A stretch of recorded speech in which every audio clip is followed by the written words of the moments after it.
Hey guys and girls, it's Mr. Young here and my son Camden, and we are trudging through the snow. Very, very cold, and we're gonna look for a warm, kind of warm spot, cozy spot, and we're gonna read a story. We're gonna read a story called To Build a Fire by Jack London, and I love doing this outside after it snows, and you'll see why. But I think we found a pretty good spot to read this story, and it's underneath this tree. Look cozy in there? We're gonna check it out, all right? And as we read the story, you're gonna see why I like to do it outside in a cozy little spot. All right, Cam, let's grab a seat. Okay. Hi. Okay, so here we are underneath this tree. See, we're kind of protected, and we're trying to find a spot so the wind won't affect us, because if we were ever trapped out here, we'd have to find a spot to be safe. All right, and you're gonna hear about that in this story. Okay, let's see.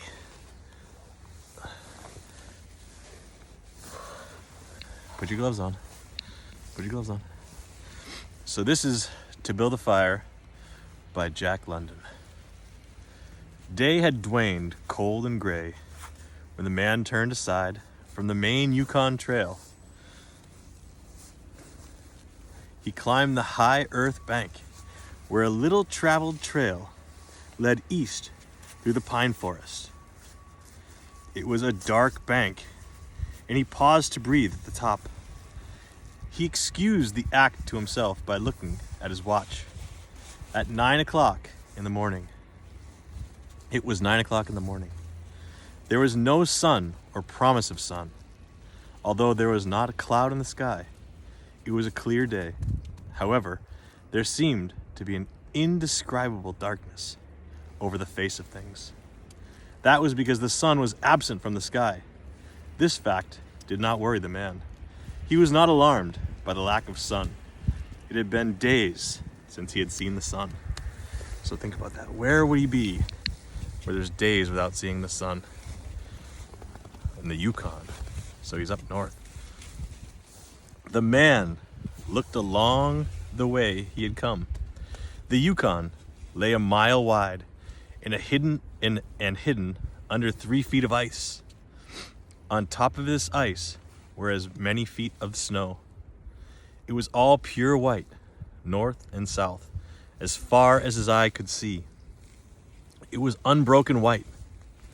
The one thing that relived the whiteness was a thin, dark line that curved from the pine-covered island to the south. It curved into the north, where it disappeared behind another pine-covered island. This dark line was the trail, the main trail. It led south 500 miles to the Chilkoot Pass and salt water. It led north 75 miles to Dawson, and still farther on to the north, 1,000 miles to Nulanto, and finally to St. Michael on the Bering Sea, 1,000 miles and half 1,000 more. But all this distant trail, no sun in the sky. The great cold and the strangeness of it all had no effect on the man. It was not because he was long familiar with it. He was a newcomer in the land, and this was his first winter. Ooh, so I'm getting kind of cold out here, Cam. How about you? Let's see what happens. This guy's in the Yukon, and he's walking in the wintertime, and that's really, really cold, just like it is out here. The trouble with him was that he was not able to imagine. He was quick and ready in the things of life, but only in the things and not in their meanings.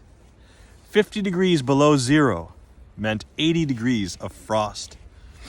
Such facts told him that it was cold and uncomfortable, and that was all. It did not lead him to consider his weaknesses as a creature affected by temperature, like I am right now. Nor did he think about a man's general weakness, able to live only within narrow limits of heat and cold. From there, it did not lead him to thoughts of heaven and the meaning of a man's life. 50 degrees below zero meant a bite of frost that hurt and that must be guarded against by the use of mittens, ear coverings, warm moccasins, and thick socks. Good thing I got my winter stuff on. You too, Cam, right? 50 degrees below zero was to him nothing more than 50 degrees below zero. That it should be more important than that was a thought that never entered his head. So this guy's in 50 degrees below zero, and he's not worried about it. Cam and I are sitting out here in the snow under this tree, and it's about 30 degrees out, right? Yeah. So he's 80 degrees colder than it is right now out here in our backyard. Whew, that's chilly. As he turned to go, he forced some water from his mouth as an experiment. There was a sudden noise that surprised him. He tried it again. And again in the air, before they could fall to the snow, the drops of water became ice that broke with the noise when it hit the snow. But this had done that in the air. Undoubtedly, it was colder than 50 below. But exactly how much colder, he did not know. But the temperature did not matter. So this guy spit, and it froze before it hit the snow. That's how cold it was. Oh. He was headed for the old camp on Henderson's Creek, where the boys were all ready. They had come across the mountain from the Indian Creek country. He had taken the long trail to look at the possibility of floating logs from the islands to the Yukon down the river when the ice melted. He would be in camp by 6 o'clock that evening. It would be a little darker. It would be a little after dark, but the boys would be there. A fire would be burning, and a hot supper would be ready. As he thought of lunch, he pressed his hands against the package under his jacket. It was also under his shirt, wrapped in a handkerchief and lying for warmth against the naked skin. Otherwise, the bread would freeze. He smiled contentedly to himself as he thought of those pieces of bread, each of which enclosed a generous portion of cooked meat. Ooh, I'm starting to get cold. My nose hurts. Cam's nose hurts. Mine's getting pretty red. It's kind of cold out here. He plunged among the big pine trees. The trail was not well marked. Several inches of snow had fallen since the last sled had passed. He was glad he was without a sled. He actually carried nothing but the lunch wrapped in the handkerchief. He was surprised, however, at the cold. It certainly was cold, he decided, as he rubbed his nose and face with his mittened hand. He had a good growth of hair on his face, but that did not protect his nose or the upper part of his face from the frosty air. Whew. All right, I'm getting chilly out here, guys. I feel You like, cold? Yeah, but I feel like you're inspiring the wind to get us more cold. All right, let's see. Following the man's heels was a big native dog. It was a wolf dog, gray-coated and not noticeably different from its brother, the the wild wolf. Oh, the wind's blowing, it's cold. The animal was worried by the great cold. It knew that this was no time for traveling. Its own feeling was closer to the truth than the man's judgment. In reality, it was not merely colder than 50 below zero. It was colder than 60 below zero, then 70 below. It was 75 below zero. Because the freezing point is 32 above zero, it meant that there was 107 degrees of frost. Oh my goodness. Oh. Ooh. I think we're gonna have to do something to keep us warm out here, Cam. The dog did not know anything about temperatures. Possibly in its brain, there was no understanding of a condition of very cold, such as was in the man's brain. But the animal sensed the danger. Its fear made it question eagerly every moment of the man as if expecting him to go into camp or to seek shelter somewhere and build a fire. The dog had learned about fire, and it wanted fire. Otherwise, it would dig itself into the snow and find shelter from the cold air. Oof. The frozen moistness of his breath had settled on its fur in a fine powder of frost. The hair on the man's face was similarly frosted, but more solidly. I'm having trouble speaking because my lips are freezing. It took the form of ice and increased with every warm, moist breath from his mouth. Also, the man had tobacco in his mouth. The ice held his lips so tightly together that he could not empty the juice from his mouth. The result was a long piece of yellow ice hanging from his lips. He fell down. If he fell down, it would break like glass into many pieces. He expected the ice formed by the tobacco juice, having been out twice before when it was very cold. But it had not been as cold as this. He knew that. He continued through the level forest for several miles. Then he went down a bank to the frozen path of a small stream. This was Henderson Creek, and he knew he was 10 miles from the stream divided. He looked at his watch. It was 10 o'clock. He was traveling at the rate of 4 miles an hour. Thus, he figured that he would arrive where the stream divided at 12:30. He decided he would eat his lunch when he arrived there. The dog followed again at his heels, with its tail hanging low, as the man started to walk along the frozen stream. The old sled trail could be seen, but a dozen inches of snow covered the marks of the last sleds. In a month, no man had traveled up or down that silent creek. The man went steadily ahead. He was not much of a thinker. At that moment, he had nothing to think about, except that he would eat lunch at the stream's divide, and that at 6 o'clock he would be in camp with the boys. There was nobody to talk to, and had there been, speech would not have been possible because of the ice around his mouth. Whew. Getting cold. Once in a while, the thought repeated itself that it was very cold and that he had never experienced such cold. As he walked along, he rubbed his face and nose with the back of his mitten. He did this without thinking, frequently changing hands. But with all this rubbing, the instant he stopped, his face and nose became numb. His face would surely be frozen. He knew that, and he was sorry that he had not worn the sort of nose guard Bud wore when it was cold. Such a guard passed across the nose and covered the entire face, but it did not matter much, he decided. What was a little frost? A bit painful, that was all. It was never serious. Empty as the man's mind was of thoughts, he was most observant. He noticed the changes in the creek, the curves and the bends, and always he noted where he placed his feet. Once, coming around a bend, he moved suddenly to the side like a frightened horse. He curved away from the place where he had been walking and retraced his steps several feet along the trail. He knew the creek was frozen to the bottom. No creek could contain water in that winter, but he knew also that there were streams of water that came out from the hillside and ran along under the snow and on top of the ice of the creek. He knew that even in the coldest weather, these streams were never frozen, and he also knew their danger. They hid pools of water under the snow that might be 3 inches deep or 3 feet. Sometimes a skin of ice, half an inch thick, covered them and in turn was covered by the snow. Sometimes there was both water and thin ice, and when a man broke through, he could get very wet. Whew. I'm making snowballs to keep Yeah? myself warm. That was why he had jumped away so suddenly. He had felt the ice move under his feet. He had also heard the noise of the snow-covered ice, the skin breaking. And to get his feet wet in such temperature meant trouble and danger.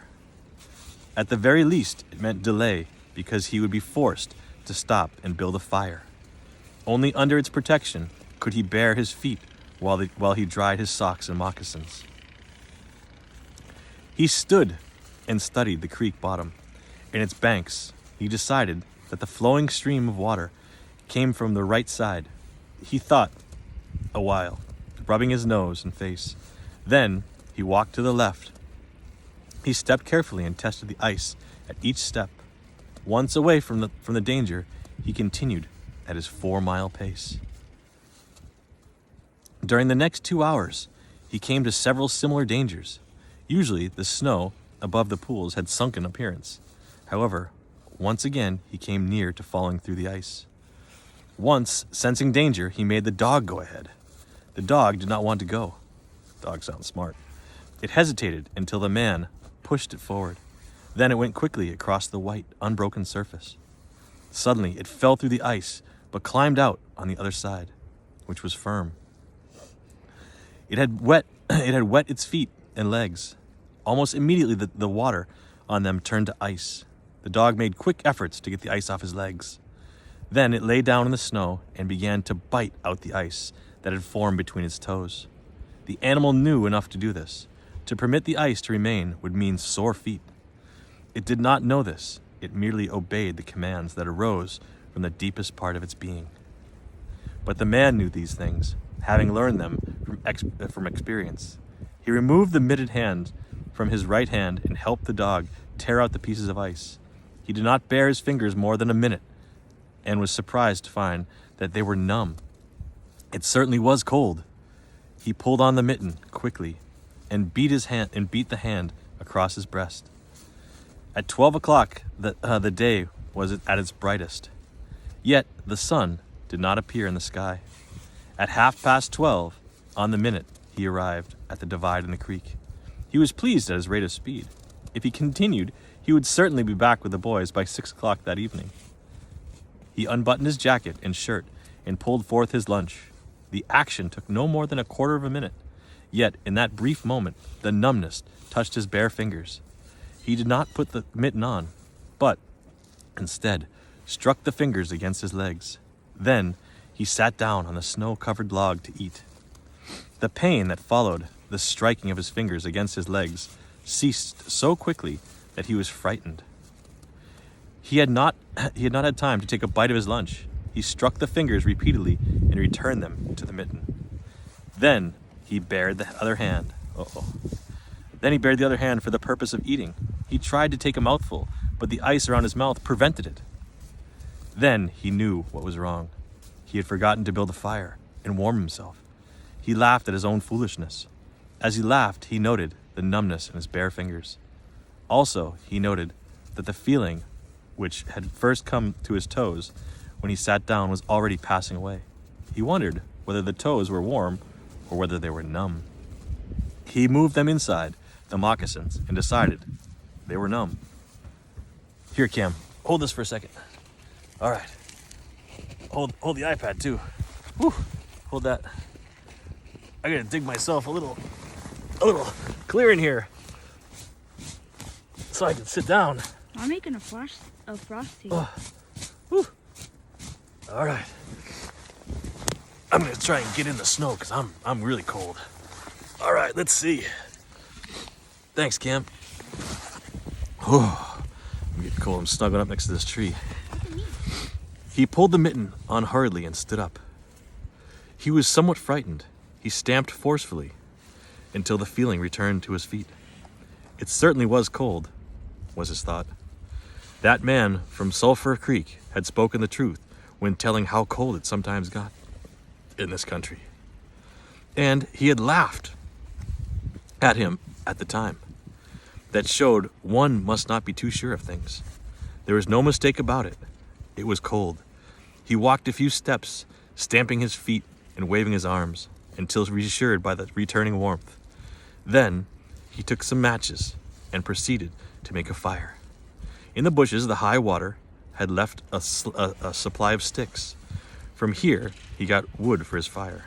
Working carefully, from a small beginning, he stood he soon had a roaring fire. Bending over the fire, his fist, he first melted the ice from his face. With the protection of the fire's warmth, he ate his lunch. For the moment, the cold had been forced away. The dog took comfort in the fire, lying at full length, close enough for warmth and far enough away to escape being burned. When the man had finished eating, he filled his pipe with tobacco and had a comfortable time with the smoke. Then he pulled on his mittens, settled his cap firmly about his ears, and started along the creek toward the left. The dog was sorry to leave and looked toward the fire. This man did not know cold. Possibly none of his ancestors had known cold, real cold. But the dog knew, and all of its family knew, and it knew it was not good to walk outside in such fearful cold. It was the time to lie in a hole in the snow and to wait for this awful cold to stop.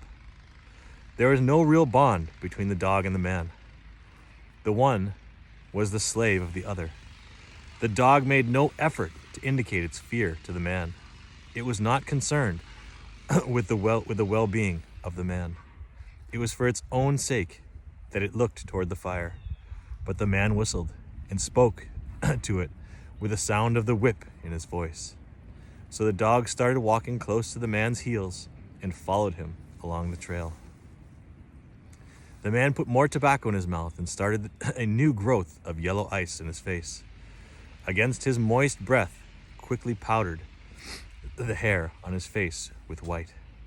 He looked around him. There did not seem to be so many pools of water under the snow on the left side of Henderson Creek. And for half an hour, the man saw no signs of any. And then it happened.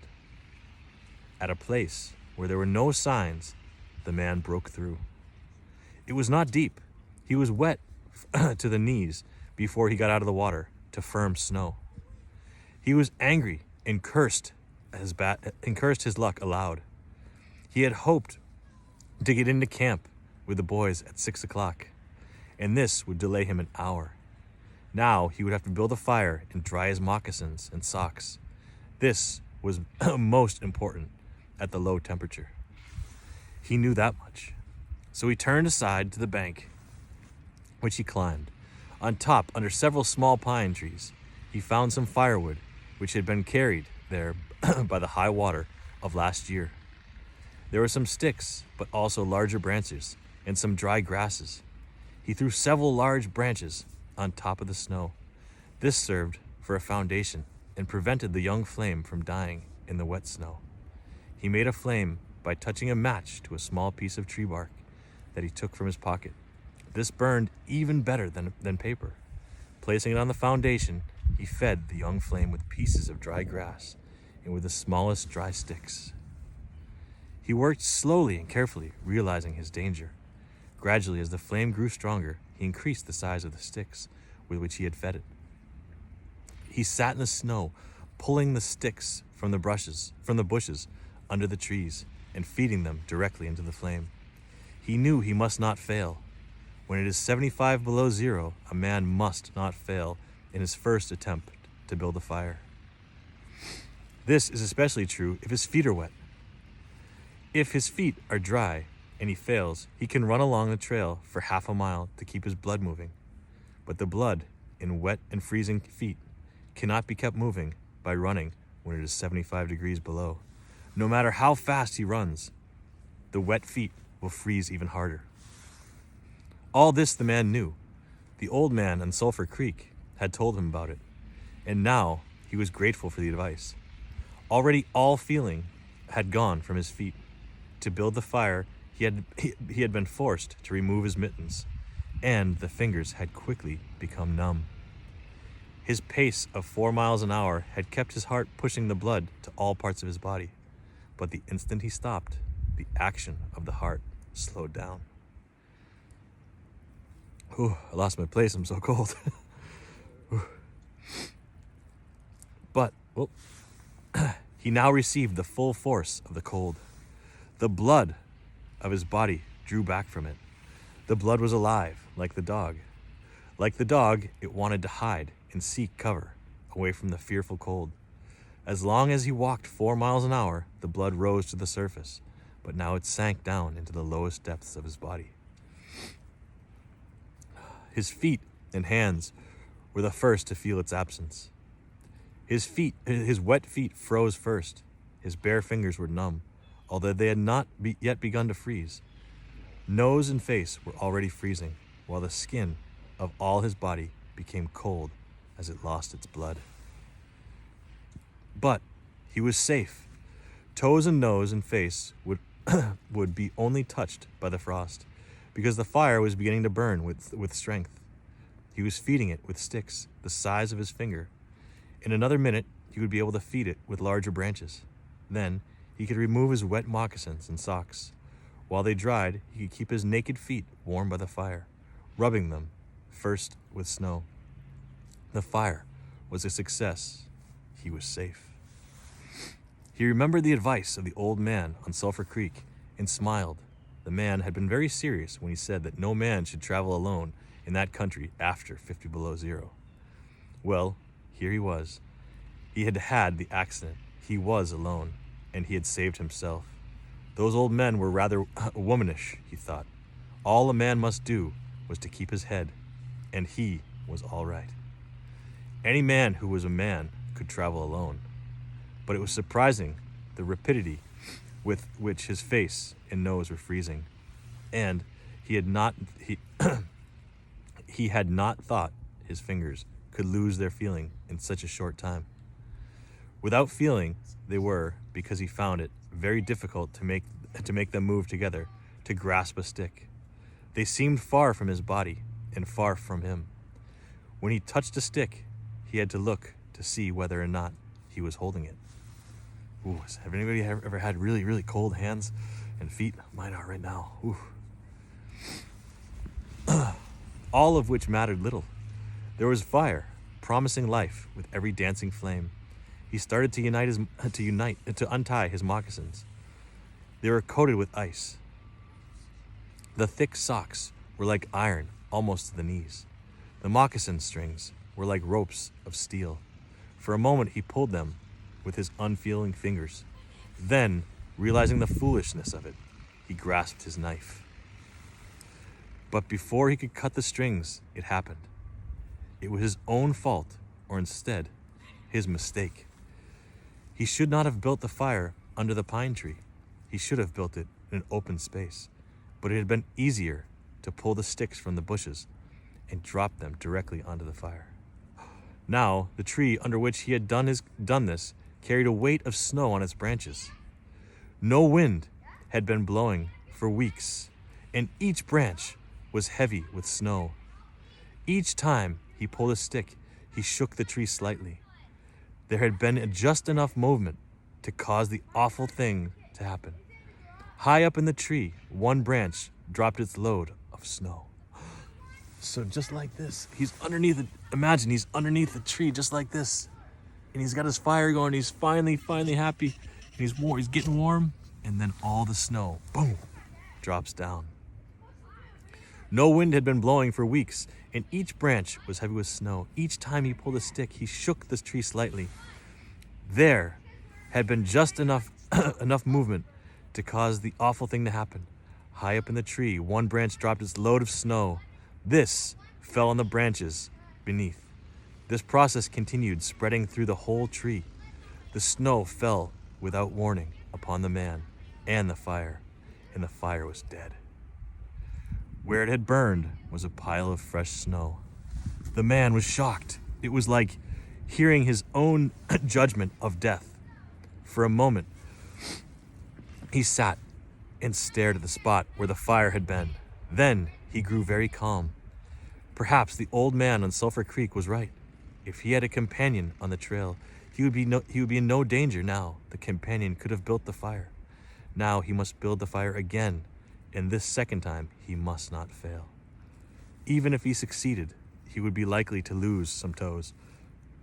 His feet must be badly frozen by now, and there would be some time before the second fire was ready. Whew, I gotta move a little bit. Oh. Such were his thoughts, but he did not sit and think them. He was busy all the time they were passing through his mind.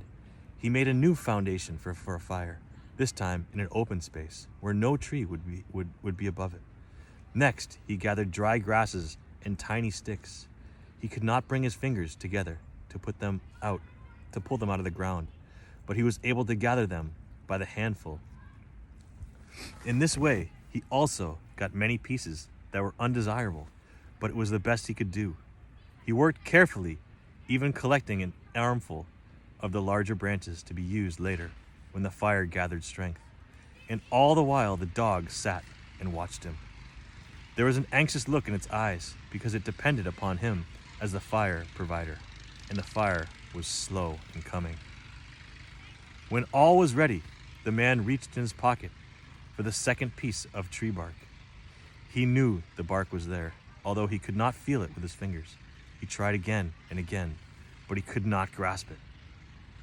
And all the time in his mind, he knew that each instant his feet were freezing. This thought alarmed him, but he fought against it and kept calm. He pulled on his mittens with his teeth and began swinging his arms. Then he beat his hands with all his strength against his sides. He did this while he was sitting down. Then he stood up to do it. All the while the dog sat down in the snow, its tail curled warmly over its feet, and its sharp wolf ears bent forward as it looked at the man. And the man, as he waved his arms and hands, looked with longing at the creature that was warm and secure in the covering provided by nature. After a time, he began to notice some feeling in his beating fingers. Oh, my fingers are hurting too. Whew. The feeling grew stronger until it became very painful, but the man welcomed the pain. He pulled the mitten from his right hand and grasped the tree bark from his pocket. The bare fingers were quickly numb again. Next, he broke out his pack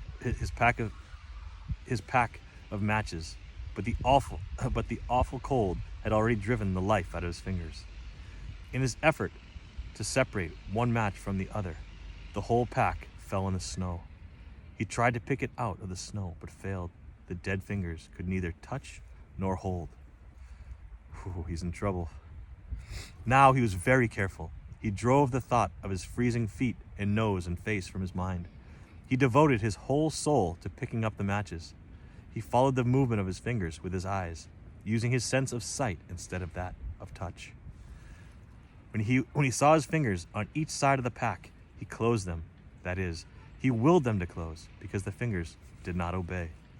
He put the mitten on the right hand and beat it fiercely against his knee. Then, with both mitted hands, he lifted up the pack of matches, along with much snow, to the front of his jacket. But he had gained nothing.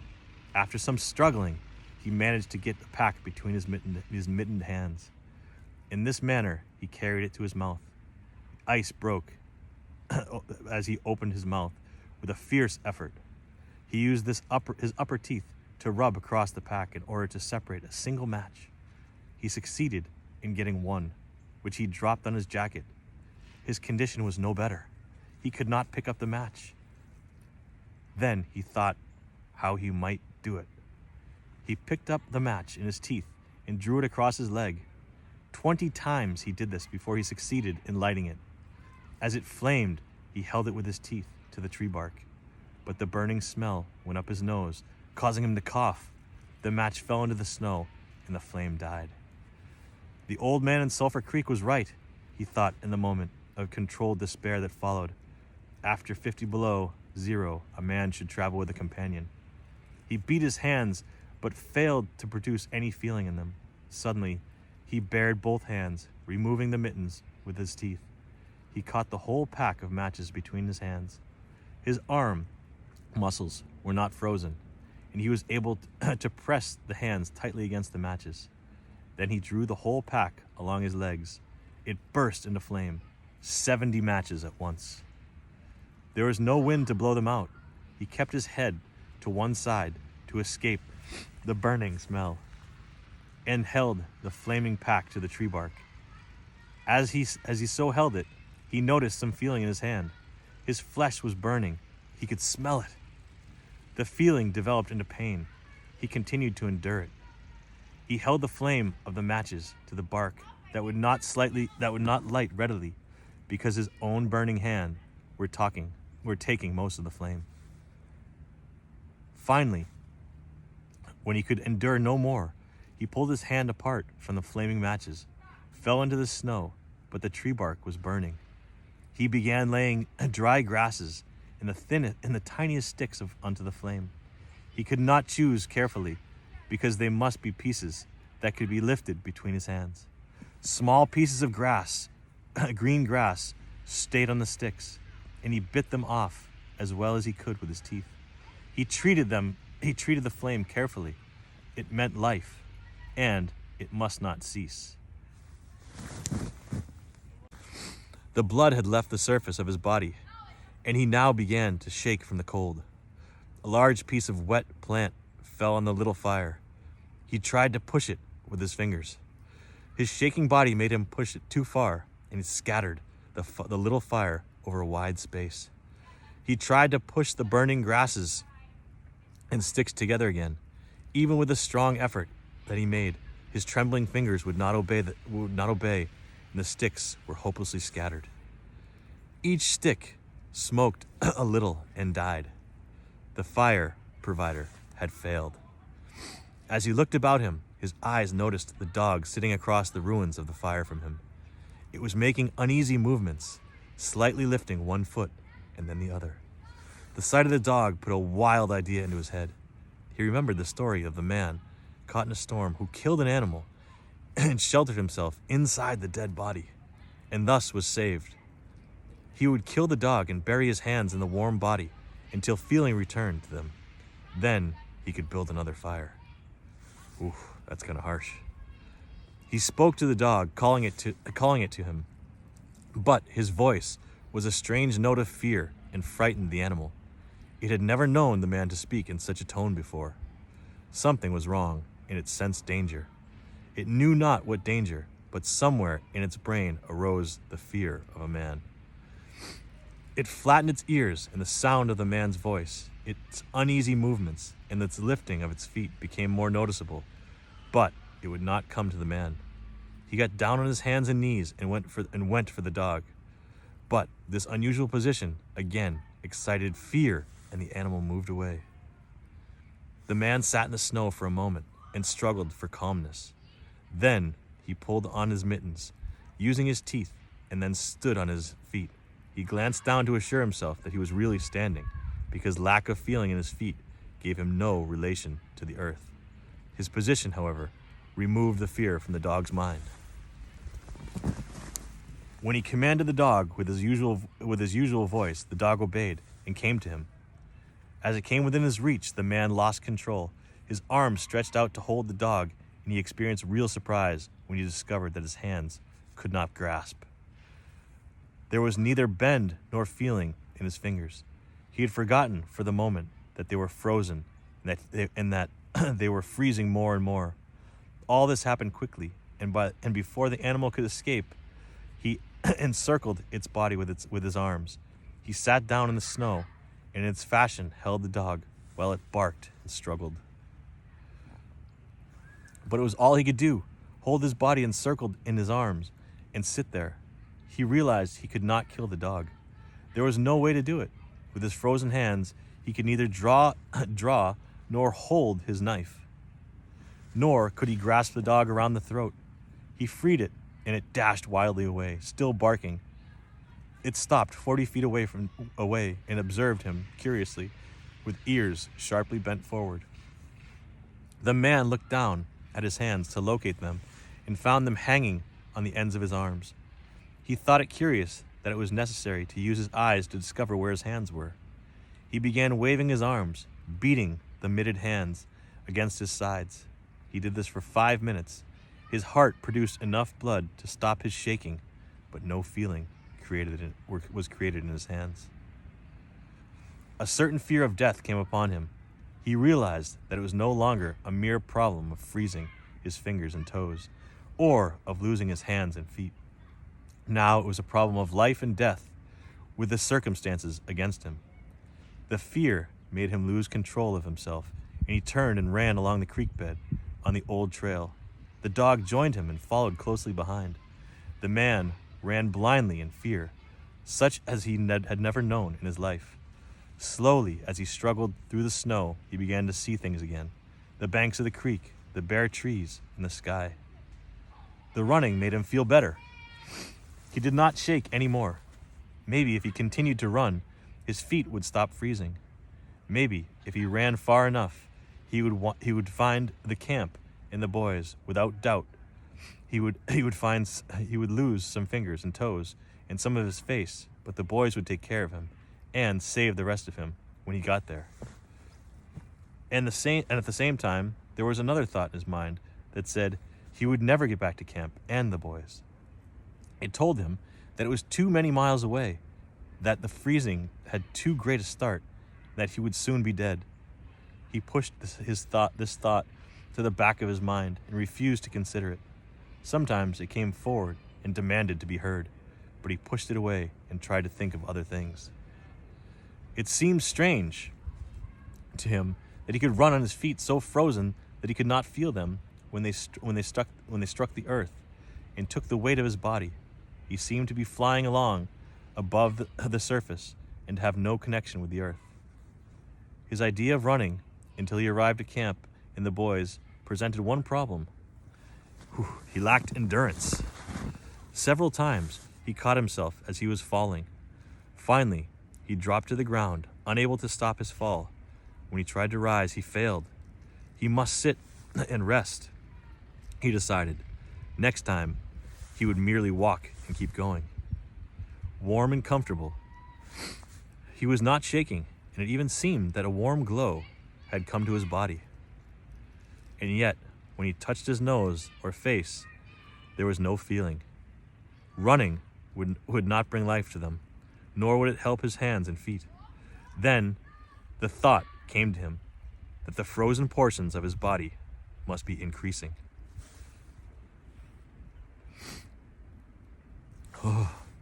He tried to keep this thought out of his mind and to forget it.